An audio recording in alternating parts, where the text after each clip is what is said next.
하나님의 말씀은 맛있습니다. 하나님의 말씀은 즐겁습니다. 하나님의 말씀은 생명과 행복을 줍니다. 500독 성경 통독 훈련 원장입니다. 여수 살리는 교회 임기환 목사가 하나님의 말씀을 봉독하고 전하는 시간입니다. 함께 하시면 기적이 일어납니다. 알람을 설정하시고 들으시면 좋겠습니다. 본 방송은 카카오톡에서 앱 열기로 들으시고 유튜브에서 성경 통독 임기환 검색하시고 구독하시면 계속되는 하나님 말씀 업데이트를 통해서 은혜 받으실 수 있습니다. 오늘은 에스더 2장을 봉독하고 말씀을 전합니다. 에스더 2장.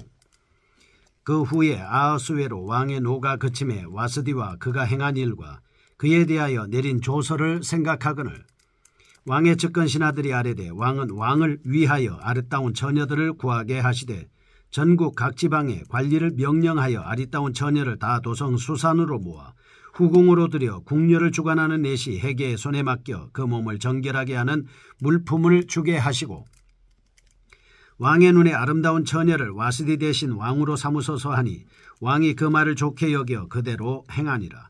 도성수산에 한 유다인이 있으니 이름은 모르드게라. 그는 베냐민 자손이니 기스의 증손이요 시므이의 손자요 야일의 아들이라. 전에 바벨론 왕 느부갓네살이 예루살렘에서 유다왕 여고냐와 백성을 사로잡아갈 때에 모르드게도 함께 사로잡혔더라. 그의 삼촌의 딸 하다사 곧 에스더는 부모가 없었으나 용모가 곱고 아름다운 처녀라. 그의 부모가 죽은 후에 모르드게가 자기 딸같이 양육하더라. 왕의 조서와 명령이 반포되매 처녀들이 도성수산에 많이 모여 헤게의 수하에 나아갈 때에 에스더도 왕궁으로 이끌려가서 궁녀를 주관하는 헤게의 수하에 속하니 헤게가 이 처녀를 좋게 보고 은혜를 베풀어 몸을 정결하게 할 물품과 일용품을 곧 주며 또 왕궁에서 의뢰주는 7 궁녀를 주고 에스더와 그 궁녀들을 후궁 아름다운 처소로 옮기더라. 에스더가 자기의 민족과 종족을 말하지 아니하니 이는 모르드게가 명령하여 말하지 말라 하였음이라. 모르드게가 날마다 후궁들 앞으로 왕래하며 에스더의 안부와 어떻게 될지를 알고자 하였더라. 처녀마다 차례대로 아하수에로 왕에게 나아가기 전에 여자에 대하여 정한 규례대로 12달 동안을 행하되 6달은 모략 기름을 쓰고 6달은 향품과 여자에게 쓰는 다른 물품을 써서 몸을 정결하게 하는 기한을 마치며 처녀가 왕에게 나아갈 때는 그가 구하는 것을 다 주어 후궁에서 왕궁으로 가지고 가게 하고 저녁이면 갔다가 아침에는 둘째 후궁으로 돌아와서 비빈을 주관하는 내시 사스가스의 수하에 속하고 왕이 그를 기뻐하여 그의 이름을 부르지 아니하면 다시 왕에게 나아가지 못하더라. 모르드게의 삼촌 아비하일의 딸 곧 모르드게가 자기의 딸같이 양육하는 에스더가 차례대로 왕에게 나아갈 때에 궁녀를 주관하는 내시 헤게가 정한 것 외에는 다른 것을 구하지 아니하였으나 모든 보는 자에게 사랑을 받더라. 아하수에로 왕의 제7년 10월 곧 데벳월에 에스더가 왕궁에 인도되어 들어가서 왕 앞에 나가니 왕이 모든 여자보다 에스더를 더 사랑하므로 그가 모든 처녀보다 왕 앞에 더 은총을 얻은지라. 왕이 그의 머리에 관을 씌우고 와스디를 대신하여 왕으로 삼은 후에 왕이 크게 잔치를 베푸니 이는 에스더를 위한 잔치라. 모든 지방관과 신하들을 위하여 잔치를 베풀고 또 각 지방의 세금을 면제하고 왕의 이름으로 큰 상을 주니라. 처녀들을 다시 모을 때에는 모르드게가 대궐문에 앉았더라. 에스더는 모르드게가 명령한 대로 그 종족과 민족을 말하지 아니하니 그가 모르드게의 명령을 양육받을 때와 같이 따름이더라. 모르드게가 대궐문에 앉았을 때 문을 지키던 왕의 내시 빅단과 데레스 2 사람이 원한을 품고 아하수에로 왕을 암살하려는 음모를 꾸미는 것을 모르드게가 알고 왕후 에스더에게 알리니 에스더가 모르드게의 이름으로 왕에게 아랜지라. 조사하여 실정을 얻었으므로 2 사람을 나무에 달고 그 일을 왕 앞에서 궁중 일기에 기록하니라. 아멘. 에스더 2장입니다. 드디어 에스더가 왕후가 됩니다. 2장 1절에서 18절은 자신의 실책에 대한 왕의 후회를 하고 있습니다. 그의 신하들의 해결책 제시 그리고 에스더가 왕위에 오르기까지의 과정을 말씀하고 있습니다. 19절에서 23절 아하수에로 왕을 암살하려는 음모를 모르드게가 폭로합니다. 에스더가 왕위에 오르는 아하수에로 왕 7년은 역사적으로 볼 때 전쟁 준비에 만절을 기한 후 그 완벽함과 강대함에 자신만만했던 아하수에로가 헬라와의 전투에서 패배함으로써 물질적이고 정신적인 손상을 입은 시기였습니다. 게다가 왕후를 폐위시켰다는 죄책감 때문에 괴로워하던 시기였습니다. 이러한 역사적 배경과 아하수에로 왕의 개인적 심정을 반영하면서 에스더가 왕후로 간택될 수 있는 상황을 충분히 조성해 가고 있습니다. 에스더가 페르시아 왕후의 지위에 오를 뿐만 아니라 그녀의 사촌 모르드게가 왕 앞에 등장할 때도 자신들이 유대인이라는 사실을 철저히 감추려 했다는 것에 대해서 일체의 책망이나 설명을 하지 않습니다. 에스더나 모르드게의 신분의 변화가 유다 백성 전체의 구원을 위해 얼마나 중요한 역할을 하게 되는 것인가를 계속해서 강조하고 있습니다. 에스더가 왕위에 오르는 과정을 한번 살펴보겠습니다. 1절에서 4절까지입니다. 옛일을 돌아보면서 잘못을 뉘우치려는 왕에게 신하들은 그를 이유조차 주지 않는 그릇된 충성심을 발휘하는 것을 볼 수 있습니다. 이런 과정의 오류에도 불구하고 선의 결과로 끝나는 것은 하나님의 섭리에 의한 것이다 라고 하는 것을 알 수 있는 대목입니다. 5절에서 14절 말씀, 하나님의 사역자로서 합당한 인품을 보면 모르드게와 에스더에 대한 정보는 충분하지 않습니다. 그들이 하나님의 사역자로서 뽑힐 만한 충분한 인품을 갖추었다는 것은 곳곳에 나타나 있다라고 하는 것을 알 수 있습니다. 자상하고 지혜로운 모르드게와 겸손하고 사려 깊은 에스더의 성품은 하나님께 뽑힌 사역자로서의 됨됨이를 잘 보여주고 있다라고 하는 것입니다. 15절에서 18절, 진정한 아름다움은 그것이 하나님께로부터 온 것일 때 그 가치가 더욱 빛난다는 것을 알 수 있는 겁니다. 19절에서 23절입니다. 모르드게의 공헌입니다. 그에 대한 대가를 살펴보면 모르드게는 왕을 암살하려는 음모를 밝혀냈습니다. 왕의 생명을 구하는 큰 공헌을 세운 사람이었습니다. 그럼에도 불구하고 그에게 주어진 대가는 없었습니다. 그러나 이러한 포상의 생략은 후일 이어지는 사건과 연결시키기 위한 본서 기자의 문학적인 기교다라고 하는 것을 알 수 있습니다. 신학적 의미를 통해서 한번 살펴보겠습니다. 교훈입니다. 첫째, 우리는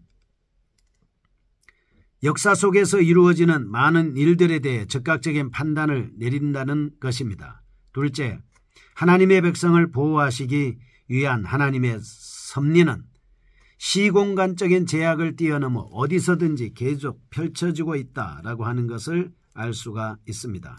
어떤 상황이나 여건을 고려하지 않고 하나님은 자기 백성을 돕기 위한 섭리를 이룬다라고 하는 것이죠.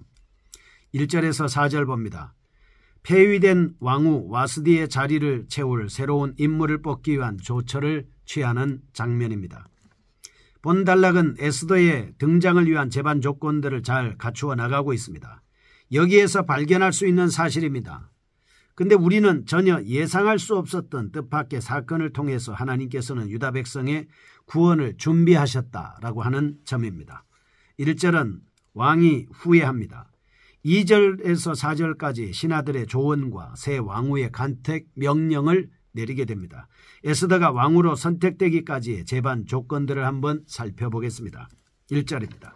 자신을 돌아보는 왕후로서 오랜 기간 전쟁을 겪으면서 신체적 정신적 에너지의 소모로 인해서 피로와 더불어 패배라는 전쟁의 결과로 인해 아하수에로 왕은 잠깐이나마 자신을 돌아보는 여유를 갖게 됩니다. 자신의 무분별한 변덕이나 분노에 대한 통회를 하고 있습니다. 그리고 그것을 통한 하나님 앞에서의 진정한 회개라기보다는 그를 둘러싼 어려운 상황이 가져다주는 일시적인 좌절로 볼 수가 있습니다. 2절입니다. 신하의 이기적인 충고입니다. 와스디 왕후의 폐위 사건 당시 결정적인 역할을 한 신하들이 이번에는 새 왕후를 간택할 것에 대해서 제안하고 있습니다. 이 신하들의 충고는 진정으로 왕과 나라를 생각하는 것이 아니었습니다. 와스디 왕후가 복이 될 경우에 신변에 위협이 있을 것이라는 계산, 이들의 충고는 왕의 약점을 잘 알고 이용해서 자신의 이득을 꾀했다는 점에서 바람직하지 않습니다. 이것들이 바로 간신들입니다. 3절 정해진 관습의 무시로 페르시아에서는 왕이 페르시아의 7대 가문의 여자와 결혼해야 한다는 관습이 있었습니다. 그런데 그 관습을 무시하고 왕과 결혼할 수 있는 여자의 국적과 신분에 대한 규정을 없애버렸습니다. 4절입니다. 반복된 어리석은 행동으로서 아하수에로 왕은 지난번의 과오를 다 잊지도 않은 상태에서 신하들의 달콤한 충고에 넘어가 또 어리석은 결정을 내리고 있습니다. 첫째, 타인의 그릇된 점을 진심으로 지적하지 않고 단지 약점을 이용해서 그럴듯한 거짓 충고를 하는 것은 큰 죄악이라는 사실입니다. 둘째, 쾌락을 쫓으면서 무엇이 올바른 것인가를 판단하지 않고 한 행동은 그 동기가 바람직하지 않은 만큼 그 결과 또한 다르지 못하다라고 하는 사실입니다. 두 번째입니다.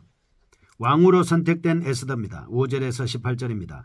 5절에서 7절 에스더와 모르드게에 대한 약간의 정보를 전달해 주고 있습니다. 8절에서 18절 왕후 선발 과정, 에스더가 왕으로 등극하고 있습니다. 내용을 특징별로 한번 살펴보겠습니다.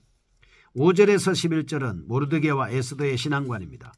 모르드게는 그의 족보를 통해 베냐민 혈통을 가졌습니다. 바벨론으로 끌려온 사람의 후손임을 알 수 있습니다. 에스더는 모르드게가 유대적 종교 관습에 따라 그다지 충실하지 않았다는 점입니다. 그들은 감히 이방인과 결혼할 생각을 하고 페르시아의 음식을 마음대로 먹고 그들과 어울려 즐기려는 등 자신들의 신앙과 민족성을 지키려고 하지 않았습니다. 10절에서는 모르드게가 에스더에게 자신들의 민족적 정체성까지도 감출 것을 요구하는 모르드게의 태도를 보면 알 수가 있습니다. 12절에서 18절 왕후의 자격을 갖춘 에스더는 물론 다른 처녀들과 함께 왕으로 뽑히기 위한 준비 과정을 형식상 치르고 있습니다. 단순히 자기의 욕망을 채우는 도구로 왕후의 자리에 나간 것은 아니었습니다.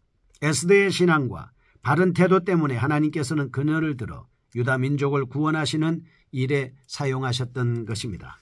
교훈입니다. 첫째, 성도들은 하나님의 뜻이 어디에 있는가를 늘 구하고 찾는 기도를 해야 합니다. 둘째, 여자든 남자든 인간의 참된 미는 내적인 아름다움에서 나오는 것이다 라고 하는 사실을 아셔야 합니다.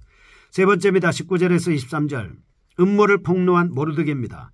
5절에서 18절 15절에서 18절 에스더를 왕으로 간택하여 성대한 잔치를 베풀었습니다. 19절 에스더가 왕후에 오른 후 모르드게도 페르시아의 고관에 임명됐습니다.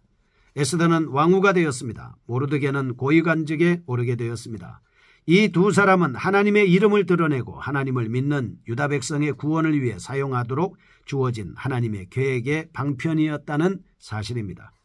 19절에서 20절 모르드게가 본서에서 중요한 인물임을 암시하고 있는 본 단락은 모르드게가 관직에 올랐음을 서술하고 있습니다. 21절에서 23절 모르드게의 공헌을 다루고 있습니다. 19절에서 21절에 모르드게가 관직에 올랐다는 사실이 강조되는 것은 그가 실제로 공직에 임명되었음을 객관적으로 서술하는 동시에 그의 지위가 이런 공을 세울 수 있는 자리였다는 단서를 제공하는 것이기도 하는 것입니다. 의미를 살펴보겠습니다. 첫째, 성실한 삶의 자세를 볼 수 있습니다. 모르드게의 업적은 그가 왕에게 큰 상을 받고 어쩌면 큰 출세를 하려는 이기적인고 불순한 동기에서 행한 것이라기보다 자신의 맡은 바 책임을 다하려는 삶의 성실성에서 나온 것입니다. 둘째, 하나님께서는 보상해 주십니다. 모르드게가 보여준 작은 희생과 겸손히 후일 큰 일을 도모하는 데 쓰여짐을 드러내고 있습니다. 교훈입니다. 첫째, 성도들은 어떤 위치에 있건 무엇을 하건 간에 자신의 책임을 성실히 이행할 줄 알아야 합니다. 둘째, 하나님께서는 하나님의 백성이 행한 선한 행위와 그 행위의 바탕을 이루는 선한 동기들을 결코 잊지 않습니다. 그렇게 하나님의 기묘한 방법으로 갚아주신다는 사실입니다. 거룩하신 하나님 아버지, 하나님의 말씀에 따라서 겸손하게 주어진 일을 순종함으로 복종하며 충성하는 저희가 되게 하여 주옵소서. 예수님의 이름으로 기도합니다. 아멘. 여수 살리는 교회 임기환 목사였습니다. 지금 극동방송을 듣게 하세요. 기적이 일어납니다. 우리는 지금 생명을 전하고 있습니다.